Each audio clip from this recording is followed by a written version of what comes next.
আপনারা আজকের তারিখ পর্যন্ত আমার সার্ভে 1 নম্বরে আছে।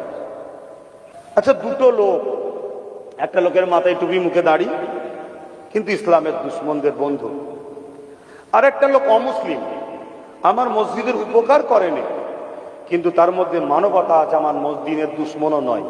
এই দুই লোকের মধ্যে আপনি কার সাথ দেবেন? জোরে বলুন। হ্যাঁ, কেন? যে মুখে দাঁড়িয়ে মাথায় টুপি ইসলামের দুশ্মনের সাথ দিচ্ছে, তাকে দেখতে মুসলমান, সে কিন্তু ইসলামের ভাষায় ইসলাম থেকে বেরিয়ে গেছে। সে হাদিসটাও শোনাবো আপনাকে। আচ্ছা, আপনারা মুনাফিক বলতে কি বোঝেন? অমুসলিমের থেকে ভালো নাকি? মুনাফিক তো তাকে বলা হয় যার ঠিকানা সব থেকে নিকৃষ্ট জাহান্নামে হবে। তবে আমি দোয়া করি আল্লাহ যেন ভাইকে হিদায়েত করে। বলুন আমিন। বলবেন না আল্লাহুম্মা আমিন? একটু দিল থেকে বলুন আল্লাহুম্মা আমিন। আর আমার ভাই আমার কাছে শখ করছে যে আমাকে 1 লাখ টাকা দাও। আমি দেখছি আমার ভাইকে দিয়ে 1 লাখ টাকা দিই, আমার ভাই এমন কিছু কাজ করবে যে কাজেতে আমার ভাই ইসলাম থেকে বেরিয়ে যেতে পারে। আমার ওই জায়গায় উচিত হবে আমার ভাই যত দুঃখ করুক তাকে টাকাটা আমি দেবো না। তাহলে আজকে আমার ভাই আমার কাছে এসে কিছু চাইছে যে একবার দাও আমাকে, একবার দাও আমাকে। আমি দেখছি তাকে যদি দিই ও আরো কিছু অঘটন এমন ঘটিয়ে দেবে যাতে তার তো দিন থেকে বেরিয়ে যাওয়ার রাস্তা ক্লিয়ার, আমাদের অনেক বড় ক্ষতিও হয়ে যাবে। এই জায়গায় আমার বোঝানো দরকার আছে না নাই?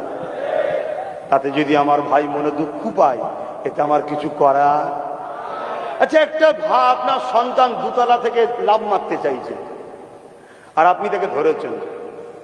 সে বলছে তুই যদি আমায় ভালোবাসিস ছেড়ে দে, আমি লাফ মারবো। শুনছেন তো নাকি? আর যদি ধরিস তোর সাথে সম্পর্ক খারাপ হয়ে যাবে, আপনি কি সম্পর্ক ভালো রাখার জন্য ছেড়ে দেবেন? তাহলে আজ আমার ভাই এমন লাভ মারছে, আমি দেখছি বিরাট বড় ক্ষতি হয়ে যাবে।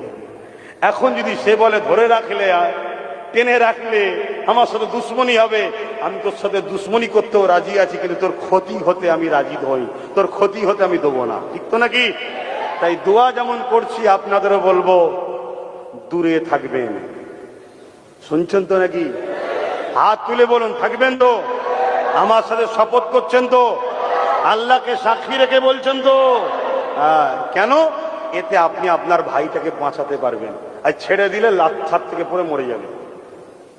কেন? ইতিহাস আমরা দেখেছি, একজন নামকরা মাওলানা, তার বাপ ভালো, আম্মা ভালো, তার দলের অনেক লোক ভালো, আমি তাদেরকে সম্মান করছি। সেও এক সময় ভালো ছিল, কিন্তু খারাপের সোহবত